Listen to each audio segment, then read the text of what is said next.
Hey, thanks for tuning into the Zelos Podcast, the show that's all about the pros behind the pros. I'm your host, Rocky Snyder, and this week, Sam Black is joining me for this conversation. Director of Performance for the University of Tennessee Soccer. That's women's soccer, and playoff season's kicking off. So before we get underway, remember you can go to my website, rockysnyder.com, for continuing education, workshops, online courses, podcast archives, blogs, and a whole bunch more. Check that out at rockysnyder.com. This episode of the Zelos Podcast is sponsored by Kinetic IQ, where intelligence meets motion. Kinetic IQ brings a biomechanics lab into the palm of your hand, letting you measure movement anytime, anywhere, with just an iPad or an iPhone, and no wearables required. I've been using Kinetic IQ's markerless motion capture in my own practice, and whether you're screening athletes, analyzing posture and gait mechanics, optimizing performance, or guiding return to play, it helps practitioners like us save time, capture more objective data, and make instant actionable decisions. So to learn more about how Kinetic IQ is shaping the future of intelligent movement, visit them at kinetikiq.com. That's KINETIKIQ.com. You know, I can't tell you how thrilled I am to have Metabolic Elite be one of the sponsors of the Zelos Podcast. You know what makes Metabolic Elite different is their commitment to real results. I've seen a lot of supplements and performance enhancement things over the years, but they pair clinical experience with innovation, like Lipitab, their proprietary solid-state liposomal delivery system. It's a chewable format which enhances absorption, like nutrients like BPC 157 and synapses. They're delivered more efficiently in the body, supporting recovery, focus, cognitive health. Their formulas go beyond the basics, solving performance health challenges at the system level. Every product is tested for quality, it's backed by research, and trusted by athletes and clinicians alike. So learn more at metabolicelite.co. And you can get 10% off all of Metabolic Elite products by entering the coupon code ZELOS, Z-E-L-O-S. And before we get underway, be sure to follow us on Instagram at Rocky_Snyder, S-N-Y-D-E-R. Click subscribe, give us some comments, tell a few friends, enjoy the show. Well, Sam, thanks for coming on. You know, I've had quite a few individuals within women's soccer, WNBA as well. I won't say it's all women, to be honest, men, coaches, and so on. So I guess you're going to be welcomed into the horde here. First of all, thanks for coming on the podcast. And you're just about to get underway with the playoffs for NCAA. So it makes me even more grateful that you've taken some time to put aside for us to have this conversation. So welcome. Oh, thank you. Thanks for having me. And yeah, it's definitely a busy time of year. We also have a 2-week-old at home, so life is definitely busy at the moment. And we have an opening round of the NCAA tournament here in Knoxville tomorrow night. So excited for that. But yeah, life's definitely busy. If you hear a little bit of a cold in my voice, that's why. My Not getting gosh. all the sleep I used to. So I can't believe you're on your feet right now either, man. That is, well, first of all, congratulations. Thank you. A baby boy or baby girl? Baby boy. Baby boy. And do you mind if I ask his name? His name is Kieran. Kieran. Yeah. Yes. All right. Takes you right back to your roots. Fantastic. Yeah, exactly. Excellent. Okay, well, this is good. We could talk about sleep deprivation, not only for the athletes, but for the coaches as well, I guess. But you guys are having your first match in NCAA Division I playoffs for women's soccer, and it's a home match, and you're going in ranked as third, you told me. Yeah, we're the number 3 seed. So how the bracket works is there's 4 number 1s, 2s, 3s, sort of like that. And so we're a number 3 seed, but we have a tough first round game against North Carolina, who are obviously a huge program on the women's side. But we played them first game of the year this year and beat them here at home. So we just have to go out there and do it again tomorrow night. Right on. Okay. Well, let's hope history repeats itself there. Yeah. But speaking of history, give us a little history of yourself. Obviously, that is not a Tennessee accent I'm hearing right now. How did you land with the Tennessee Volunteers, the Lady Vols, so to speak? And yeah, how did you get here? Yeah, Where'd you come so from? I'm originally from the Isle of Man, which is a small island in the Irish Sea. Grew up there. It's an amazing place to grow up. It's an amazing place to live. But it is a small place, and you kind of know everyone who you grow up with, especially if you play sports. You know everyone who plays your sport. There's 6 high schools. It's 13 miles wide, 33 miles long. So it's not the biggest place in the world. And I wanted to keep playing football, or soccer as we call it here, and pursue an education. So I came out to the US, as many, many Europeans do these days. Ended up at McMurray University for a year, then transferred to Belmont University in Nashville. Played 3 years there. And then after that, kind of got right into strength and conditioning world and the coaching world. I was coaching club soccer. I was a graduate assistant at Belmont, where I played. And so I worked with the men's soccer team. That was my primary team, but also women's tennis and women's golf, and kind of got my feet wet with all the Olympic sports there, and got a ton of experience and worked with other really good graduate assistants there that I learned from. Um, did that for 2 years. In the summers between those graduate years, I interned at Vanderbilt with men's basketball with coach Jeremy Anderson. And then the second summer, Texas, also with men's basketball with coach Daniel Roos and Tyler Janota down there in Austin. Amazing experience. Just continued to learn, continued to grow my network, and then was lucky enough to have the opportunity to go up to West Virginia and Marshall in 2019. And again, men's soccer was my primary team, but was also working with volleyball, women's tennis again. And then during my time there, we made that a soccer specific position, and I worked with men's and women's soccer, and I was the performance coach just for the soccer programs there. And um, really enjoyed my few years there. Had a lot of success, especially on the men's side. Amazing coaching staff there who have built an amazing program. Won a national championship in 2021 in the COVID year, and then ultimately just felt like I wanted to continue challenging myself and continue growing, and then had the opportunity to join the newest club at the time in the MLS, which was St. Louis City. And so my wife kind of just moves all around with me. A lot of coaches will know that feeling. A lot of coaches' wives will know that feeling. So then we Mhm. went to St. Louis, and there I worked as a performance coach for the second team, so the MLS Next Pro team.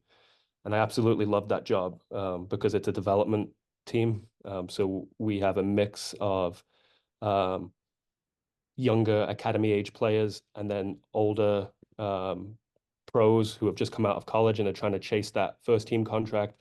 And it just made for a really nice blend of players and people.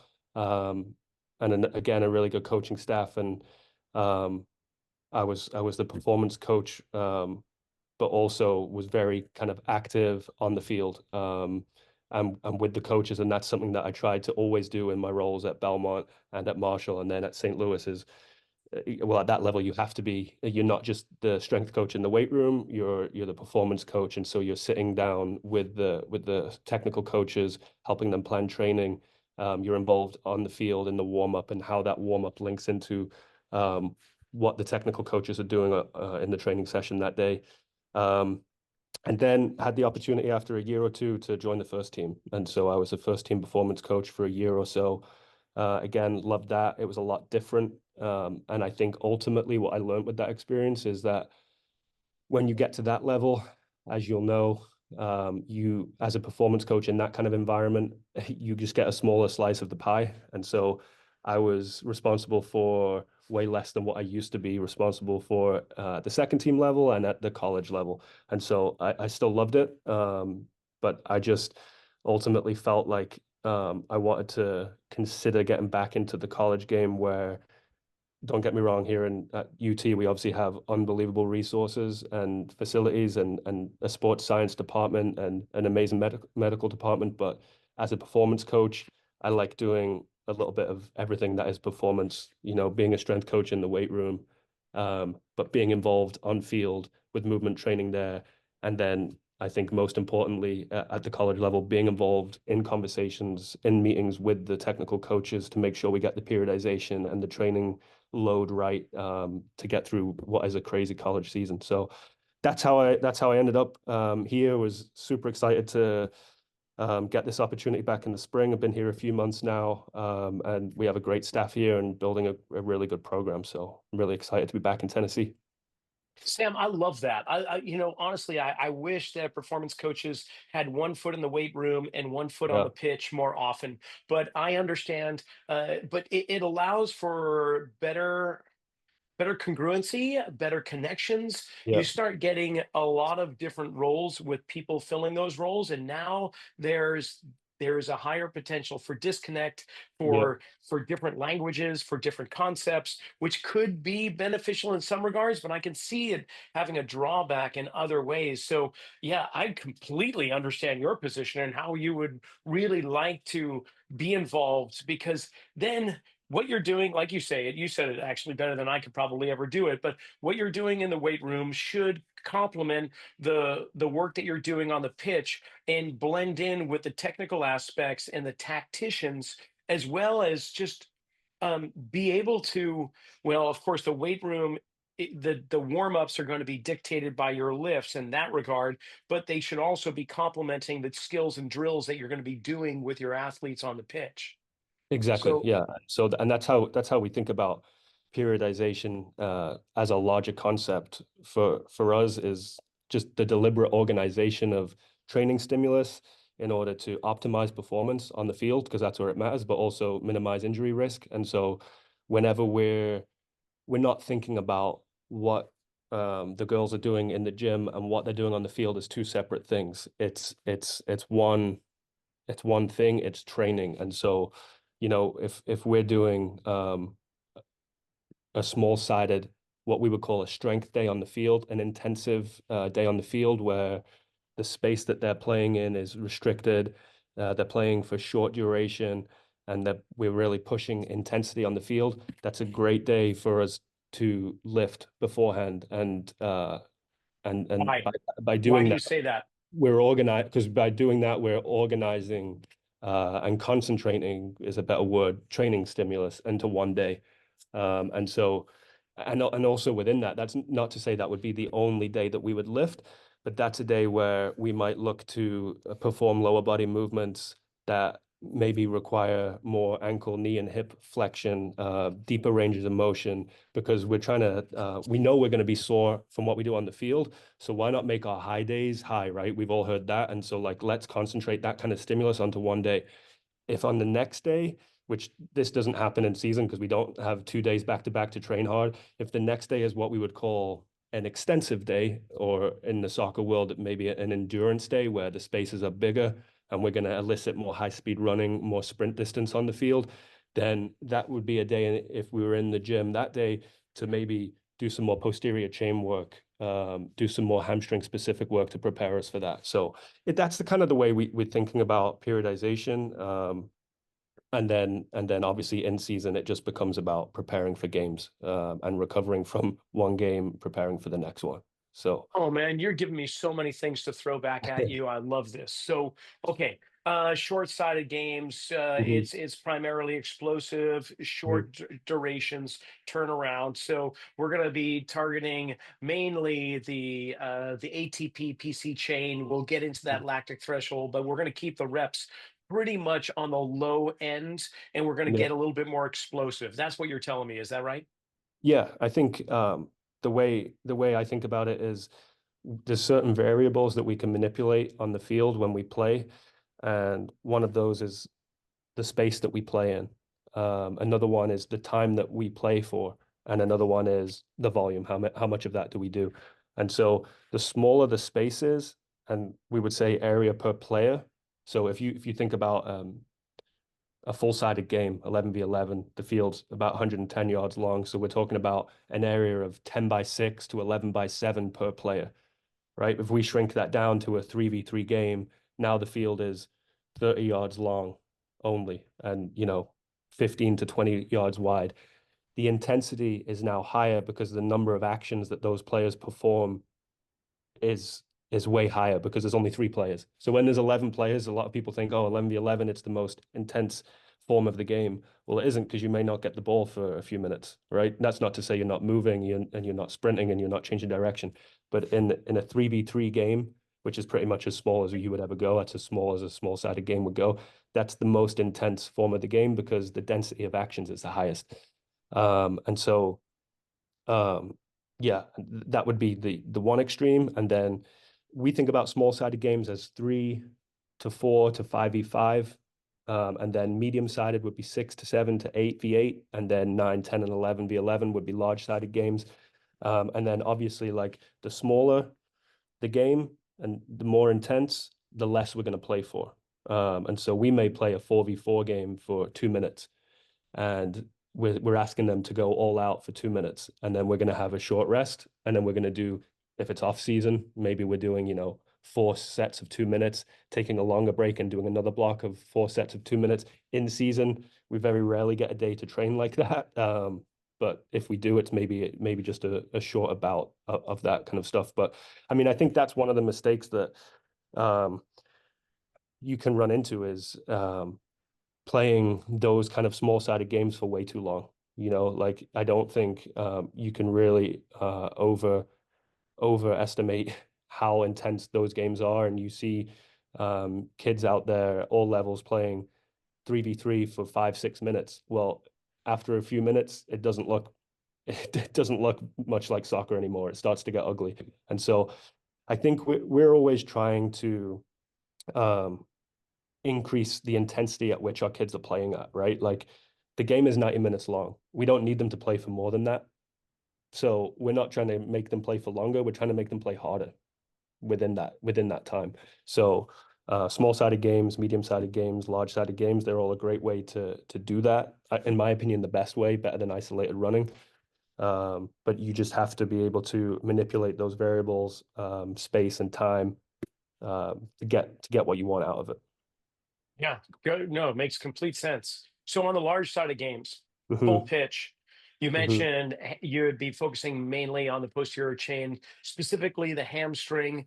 And so run me through a little bit of hamstring bulletproofing, if you will. Like, are we talking eccentric loads? Are you talking just we're going to go through some isometrics? We'll do some concentrics. We'll do some eccentrics. I mean, what does it Mm-hmm. look like in regards to a program?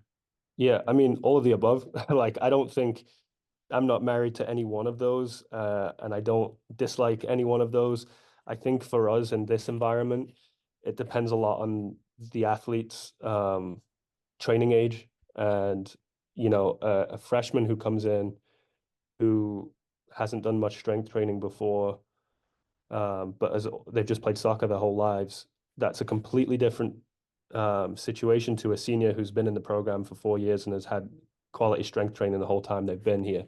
So I see all of those things that you talked about as tools to achieve the same thing, which is robustness in the posterior chain in this instance. Because I mean, like, I think the more I'm in this industry, yes, like, I want to increase performance and optimize performance and enhance performance, but ultimately we need players on the field. And so the injury reduction side of things in this sport and in a college season is just so huge.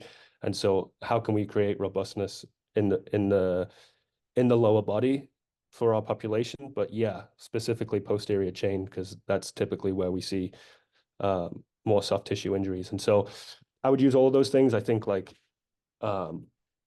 a less advanced athlete, I don't really see any reason to use more advanced methods, such as like heavy eccentric training, even Nordics. For example, this year, I mean, I've only been working with this group for a few months, and so it's hard to kind of put them into buckets as to what kind of training age they're at and what kind of training methods they require. But an example would be the freshman and sophomore group, which I would kind of call more the beginner pathway for us.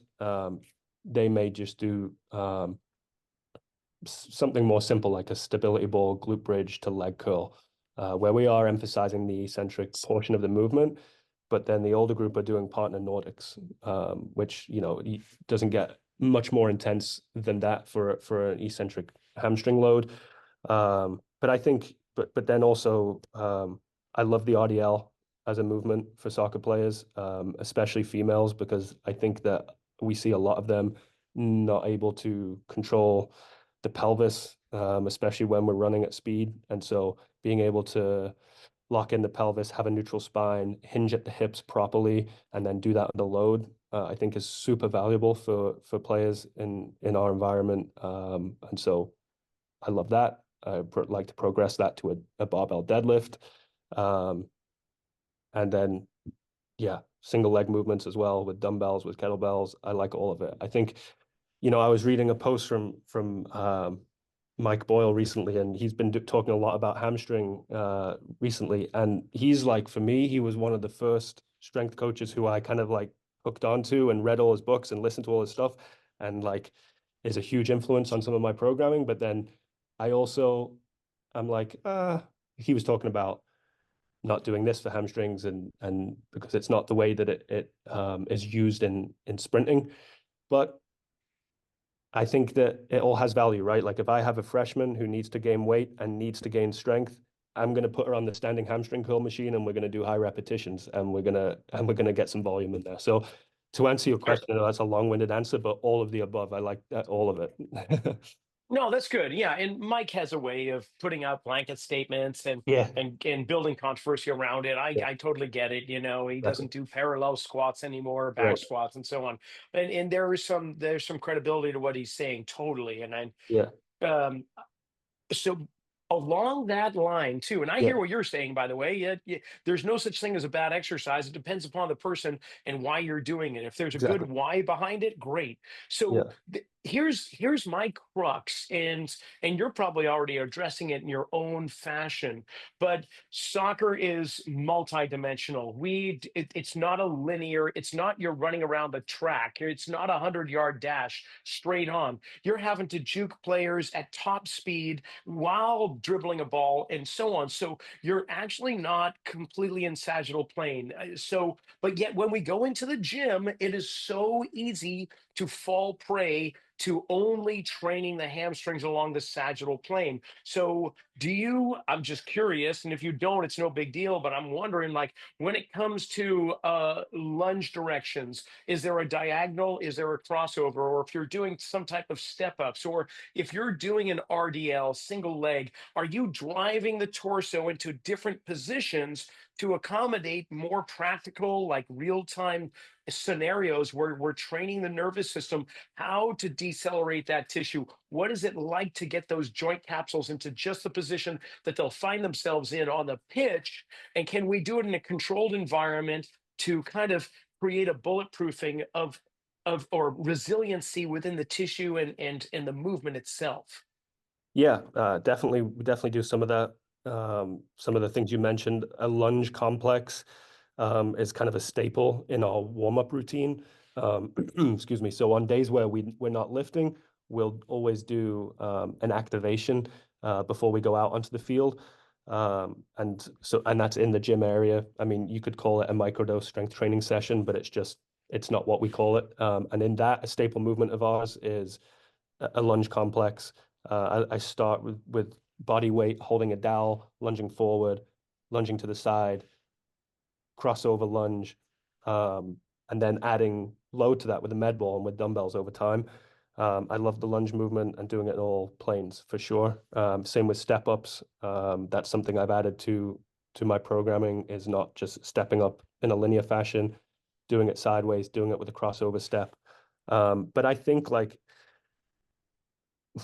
if we want it to transfer to the field, we need to do that on the field. And that's where I think, for me, it's not to say that we're not going to try to train in different planes of motion in the weight room. We're definitely going to do that. We're definitely going to do some things on two legs, some things on one leg, things in different directions, things at different speeds in the gym, but we need to do it on the field as well. And so that's where my role isn't just in the weight room, it's also on the field every day, am responsible for the warm-up, and that warm-up isn't the same every day. It depends what we're doing there on the field. And so one day we might be working on acceleration in the warm-up. And so I might have the run rockets out there, and we're doing different acceleration technique movements and finishing with a short set of resisted sprints. The next day we might be working on max velocity, and we're doing some max velocity technique, and we have the wickets out there, and we're doing a couple of sprints before they go into practice, or it's change of direction, and we're doing different drills like that. So I think, yes, we can address some of those things in the gym, but I like to keep it as simple as I can in the gym to achieve the goal of building robustness and reducing injury risk. And where we can, and as we move into the off season, and as players move through our program and become more advanced, yes, we'll use more advanced methods to, work on physical qualities that are going to transfer to the field more, like speed and power. But for me, that can be addressed on the field right away. We don't have to wait. We can do that as soon as athletes get here, as young as 17 and 18. And so we're doing that kind of every day on the field, in season, off season. We're just going to take a quick pause from this conversation to acknowledge our sponsors, and then we'll be right back. The Zelos Podcast is sponsored by Kinetic IQ, where intelligence meets motion. Kinetic IQ brings a biomechanics lab into the palm of your hand, letting you measure movement anytime, anywhere with just an iPad or iPhone. No wearables required. I've been using Kinetic IQ in my own practice, and whether you're screening athletes, optimizing performance, or guiding return to play, it helps practitioners like us save time, capture more objective data, and make instant actionable decisions. So to learn more about how Kinetic IQ is shaping the future of intelligent movement, visit kinetikiq.com. That's KINETIKIQ.com. At the forefront of metabolic elite is Jim Lavelle, internationally recognized clinical pharmacist, a chief science officer at Lifetime, and the co-chair for the American Academy of Anti-Aging Medicine. He's got over 4 decades of experience and has guided Olympic athletes, professional teams, and leading health institutions.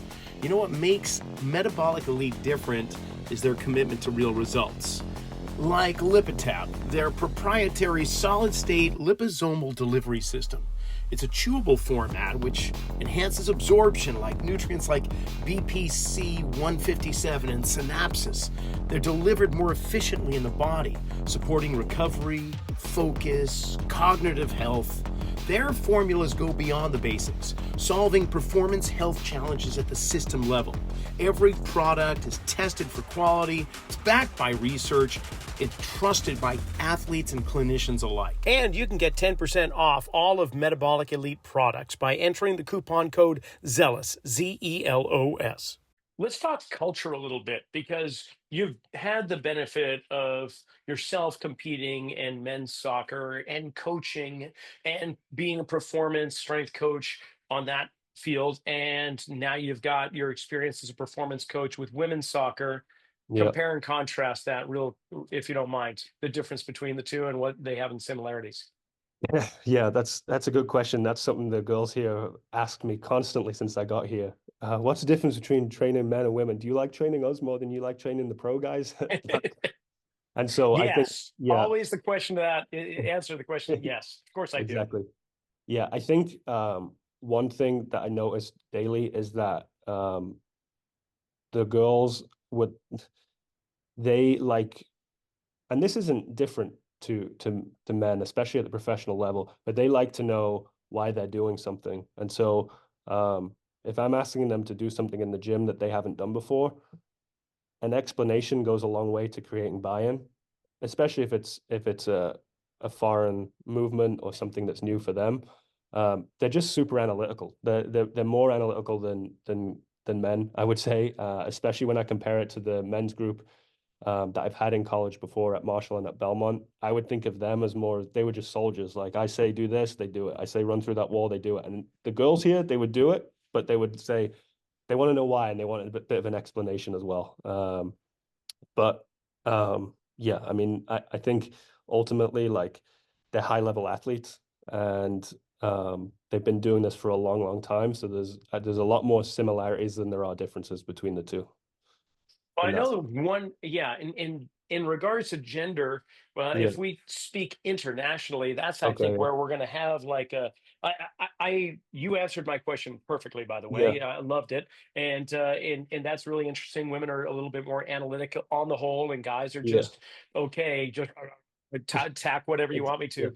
But but culturally speaking, U.S. women's sports, Title IX, all that, we have this amazing Mhm. tidal wave of Yeah. women's sports hitting our shores right now, from the expansion of the NWSL, the WNBA, the numbers and the ticket sales and just it's incredible. And I'm loving every aspect of that. There shouldn't be any reason why that shouldn't be occurring.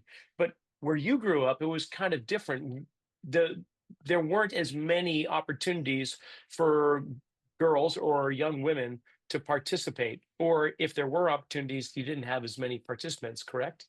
Yeah, that's pretty accurate. I think when I was growing up, and I'm 32 now, so we're talking 20 years ago, 20 plus years ago, um, girls playing sports was just not as common as boys playing sports. And that's not to say some of them didn't do it. They did, but I think like when I came to the US and saw how big women's sports was at the college level, and then when I was coaching club, at the club level, at the high school level, I realized like it's a cool thing for girls to do in the US is to play sport. And that wasn't the case growing up in the UK and in Europe.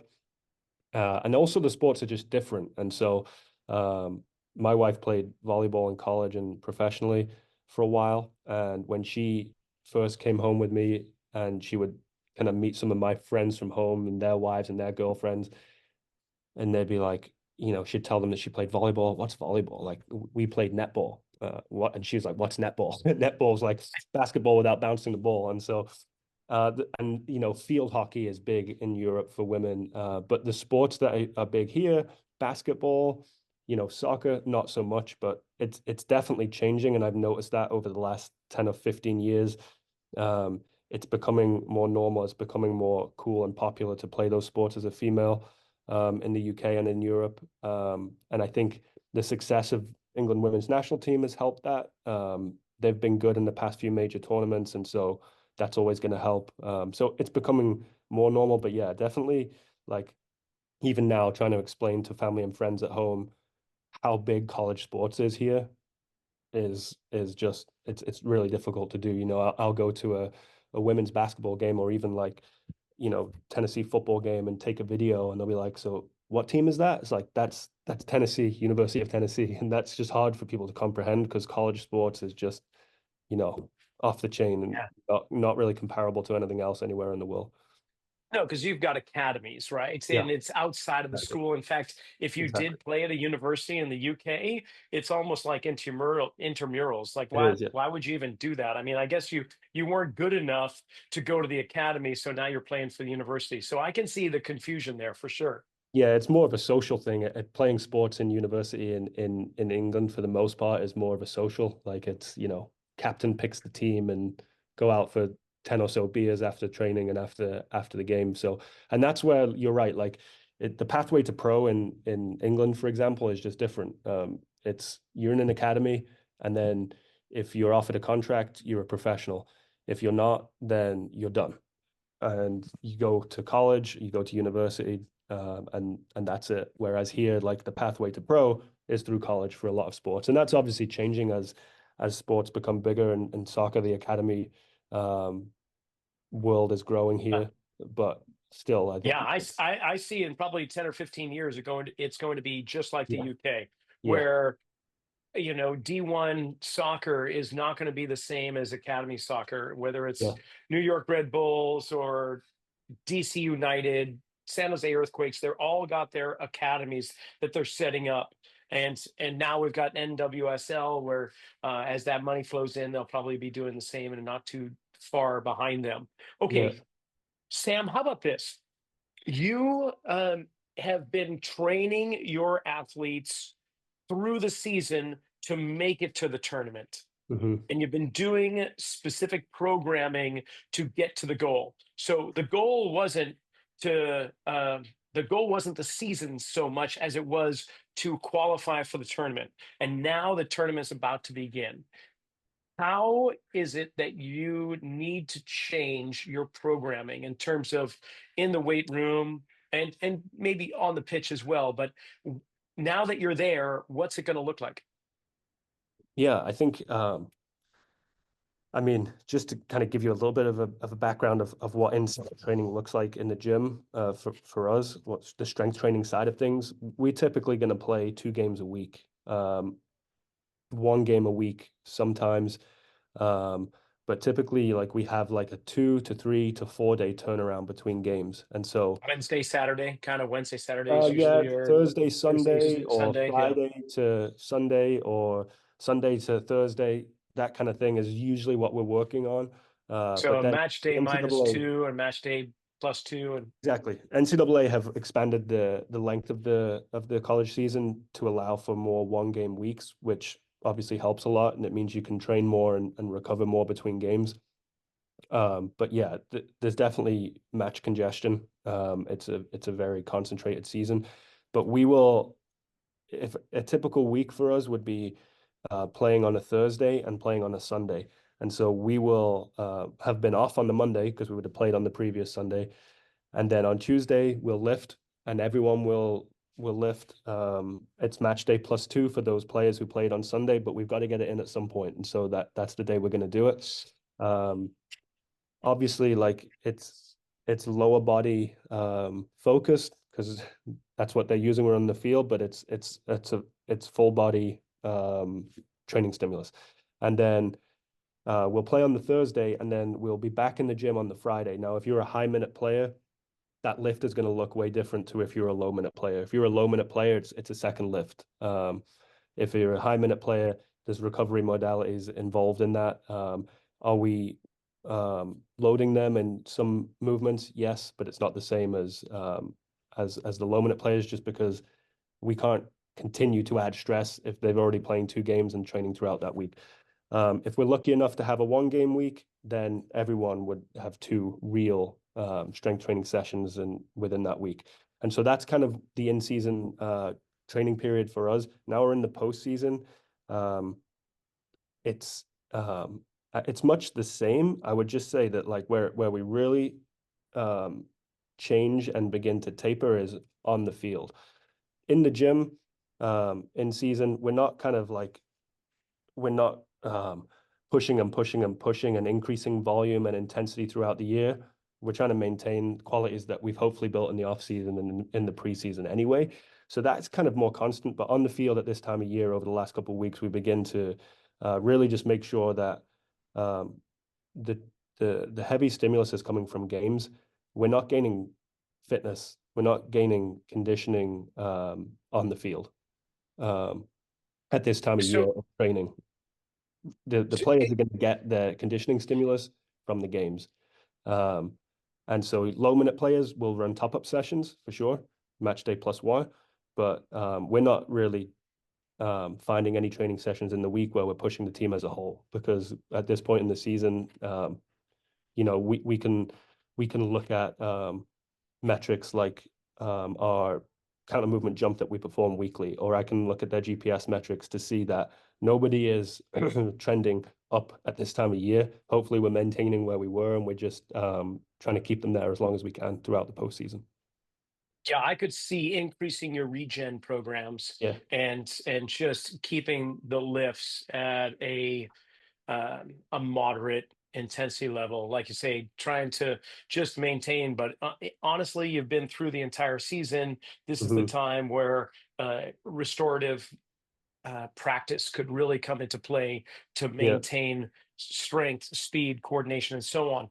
Um, so you mentioned something though that made me wonder, like, so your your starters, your 11 starters, they don't rotate too much. I mean, the coaching staff doesn't have two several people coming in and several players subbing in. So I could see maybe 13 players being your high at the most, your high volume or your high times. And then Yeah. how big's your roster? Maybe 18, No, 19? bigger than that. So Oh, it is. we have 30 on the roster right now. It will become 28 at some point in the future, but 28 is kind of standard for a college soccer program at this point. With all the changes in the landscape of college sports, it's everyone's going to be a little bit different depending on how many scholarships they can offer and how big their roster is going to be. But yeah, but you're right. About 13 to 14 players are typically after a game what I would deem as high minute players. And I'm not just looking at the minutes, we're looking at GPS metrics to see how much distance they ran, how much of that was high speed distance, how much of that was sprint distance, how many high intensity accelerations and decelerations they're doing. And I'm looking at that in the game, but like right after the game, so that after the game, we're meeting as a coaching staff to plan the next day's training. And we have, okay, this is the high minute group. They're doing regen tomorrow. And then this is the low minute group who need to have a top up training session. And then that's what our match day +1 would look like. It would be Got a it. split group scenario and different people doing different things to get ready for the next game. I'm kind of stunned by the number you just gave me, though, in terms of how many players are on the roster, Yeah. 28 to 30.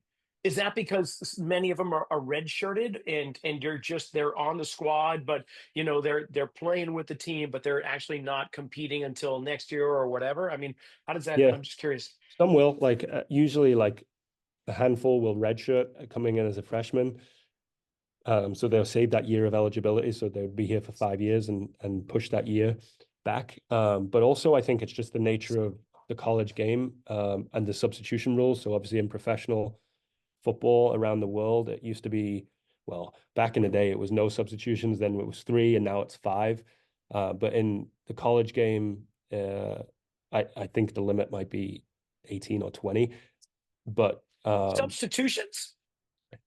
the players who can play in the game, Oh my and gosh. you can So roll we're them in. talking 7 subs, up to 7 subs. Yeah, you can roll them in and roll them out. And so let's say we start with 11 players on the field.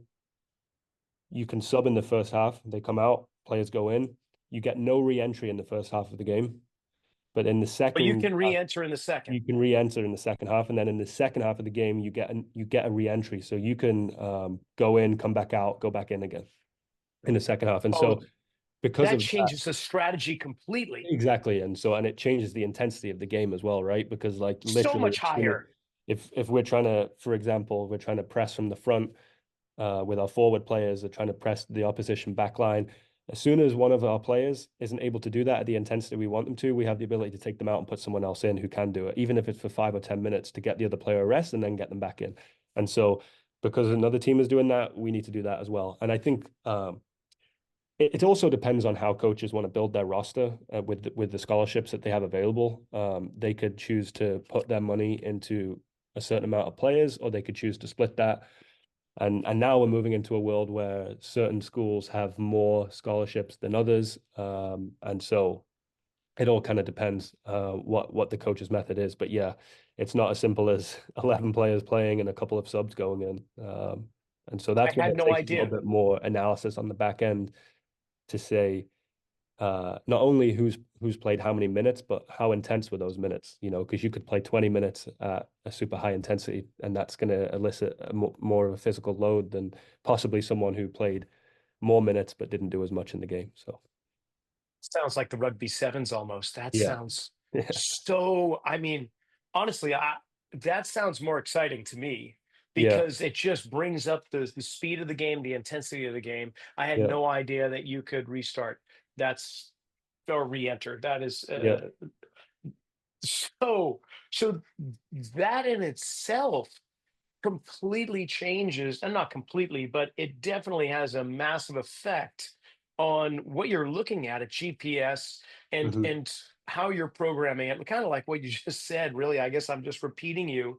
So so it's also looking at profile characteristics of the athlete in regards to who can who yeah, it's almost like in baseball, who's going to be my starting and relief pitchers? Hmm. Who can really perform in a very short period of time versus those that perform well for longer durations. Exactly. So, wow. That's Yeah. kind of cool. Yeah. So Okay. we might have a player who, um, they have a really high sprint speed and they have a really high repeat sprint ability. But maybe what they need to work on is their aerobic system and their ability to repeat those actions for a long time. But we can still use them because we can put them in there for 5, 10, 15 minutes and ask them to do that job at max intensity for a short amount of time. So yeah, it Yeah. definitely has tactical implications as well as physical. Okay. Positionally, Hmm. with the exception of your keeper, uh, do you feel it necessary to adjust program, workload, volume, intensity to the other 10 players? Like your forwards, the midfielders, defenders, like do you separate that in any way off the pitch in regards to like the training protocols, or is it pretty much homogenous? It's pretty much homogenous in the gym. I think goalkeepers are definitely different. I mean, a goalkeeper is a different sport to an outfield player. So the way that they Completely. train in the gym definitely looks different, especially as they increase in training age. Uh, like the physical qualities that we're trying to develop are different. Teach me. What do you mean? Well, a goalkeeper is a speed and power sport, right? We want them to be as explosive as possible and be able to do that in different planes of motion, but primarily to the left and right and down low and up high. And so that's way different to an outfield player who we want to be able to run in a straight line fast, cut and change direction fast, and repeat those actions at high intensity as possible for as long as possible. And so their strength training will definitely begin to look different. For everyone else, I think it's pretty similar. Where it differs is their physical load on the field and the training load that we require for them in the off season, to be able to push fitness and push conditioning, but then also in season, um, to make sure that they're working within the parameters that are suitable for their position. So it will depend on playing style and the team you're playing in, but typically a centre back is not going to cover as much distance as a wide fullback who's going to get up and down the sideline. Typically, a central midfielder is going to cover a lot of distance, a lot of ground, but not as much high speed distance and sprint distance as a wide player or a forward. So that's where there's differences in the physical demands and the positional demands of the game itself. And so working backwards from that, because we always kind of work backwards from a game. If a game is 100% demand, training is always something below that.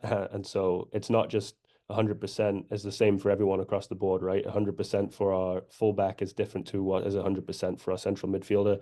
And we're definitely considering that when we're planning training for the week in season and off season. Right on. Yeah. Appreciate it. Uh, so the keepers, Hmm. they're obviously three steps, one step. We're talking, of course, they can run out of the box. There's plenty of room for them to move, but ultimately, when it's on the line, whether it's PKs or anything else for that matter, it's really just in almost instinctive reaction time at the quickest possible. So aside from just drilling balls at them and having them react from different angles and all that, what other aspects of conditioning will complement that?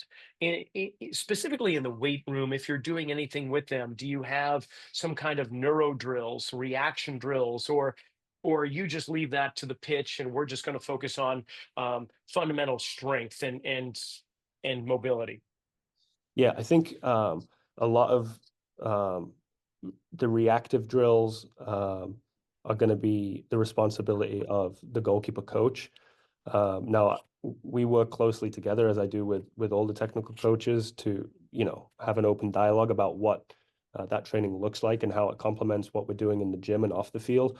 I think how my training off the field would change throughout a goalkeeper's time in our program would be, um, to begin with, I think, like any athlete, building foundational strength is going to create the foundation for building power and building speed on top of that, right? And for a goalkeeper, I just think we need to get to that power and speed more quickly, because they don't require the robustness in terms of strength that the outfield players do, because they're not going to be under the same physical loads in terms of high speed running and sprint distance and covering distance, right? So we can check the box of they're robust enough and they're strong enough. Now let's work on some more advanced strength training methods, whether that be specific speed training, accommodated resistance, whatever that might be. I just think with goalkeepers, we can get there earlier and get to that specialized strength training more quickly than outfield players. And if definitely anything, different planes of motion for sure, right? Like, and again, not dissimilar to an outfield player, but goalkeepers are moving to their left and right and off one leg. And so the more we can train like that, I think the more specific that's going to be to the adaptations we want to drive. Yeah, honestly, I could just imagine just putting resistance harness or harness with resistance Yeah, bands on one side of the goal and just loading them on one side and yeah, then switch it over to the other side and just yeah. having them feel what it's like to be loaded in real time on the pitch and just give them a Right. little bit more to feed that way. Yeah, for sure. Ah, And then I think, like, from the conditioning side of things, obviously it's way different than an outfield player, and so um, we want to train them like anaerobic athletes, right? Because that's essentially what they are. They make an explosive action and then they get to rest for quite a long time before they do it again. So they're not going to train the same energy systems as an outfield player who has to repeat those actions over and over again. And so I think the ability to perform an action as explosively as possible is anaerobic, and then some capacity is required to repeat that for sure, but they're getting rest between it. And so that's how we would build conditioning programs for them. It would look way different to an outfield player. yeah. Oh, Sam, I just love chatting up a storm with you because you just got some great responses and you taught me quite a few things here in this conversation. Uh, So if people want to connect with you, of course they can follow the Lady Vols and during the tournament here that's kicking off just a couple days. But LinkedIn, do you have anything on social media that you post like Instagram or anything like that? Yeah, I'm on LinkedIn. Just my name on LinkedIn. You should be able to find me. And then on Instagram, I'm SB Training. I used to post a lot more training content than I do these days. Like when you Now get, it's all babies. well, yeah, now it's all somebody with a professional camera comes into the weight room or comes out onto the pitch and films it for me. So I'm not going to get my iPhone out and start filming someone doing a set of, whatever we're doing in the gym that day. But yeah, SB Training on Instagram, and one day maybe I'll get back in the off season to putting some content up there. So Fantastic. Okay. I've just got one last question. I'm out here in Santa Cruz, California. For the listening audience, they're well aware that I surf almost every day of the year here. mhm. And when you mentioned Isle of Man, I'm like, okay, there's one place that I want to go to. Not known for their surfing, maybe not as much as the Outer Hebrides, which if I'm going to Yeah, be over there, I might as well make it but there's Barrel Rock and there's like a beginner spot called Gansey. yeah, Yeah, in relation to, I'm sure it's a small island, so you probably yeah. know Barrel Rock. Yeah, and I know Ganzi. I was gonna, as soon as you mentioned surfing, I know you're a surfer, and that's like the one spot that people go to if they wanna do some surfing on the Isle of Man. It's not the most popular activity to do there because the Irish Sea is pretty cold and pretty rough, but I guess that's good Oh, for surfing. that's good. Yeah, Yeah, keep the get crowds at get your bay. wetsuit on, So you'll who be all right. knows? Okay, if I find myself heading over there, I'm gonna touch back, reach back out to you and Yeah, for and sure. and get the information on where to stay and all that. But man, Yeah, Sam, I just thank you again for coming on to the Zealous podcast, and I good luck with the tournament. And I hope you make it to the finals, and you and your Lady Vols are gonna crush it. thank you. I appreciate your time. Thanks for having me on. And there we go, another episode in the books. Man, that was so much fun talking to Sam. I wish the Vols, the Lady Vols, well when they get into the playoffs. Remember, you can check out a whole bunch of things on my website, including the fact that we've got webinars coming up in February, conferences, and a whole bunch more. RockySnyder.com. Let's just check in with our sponsors one last time and have a great week. Remember to check out metabolicelite.co.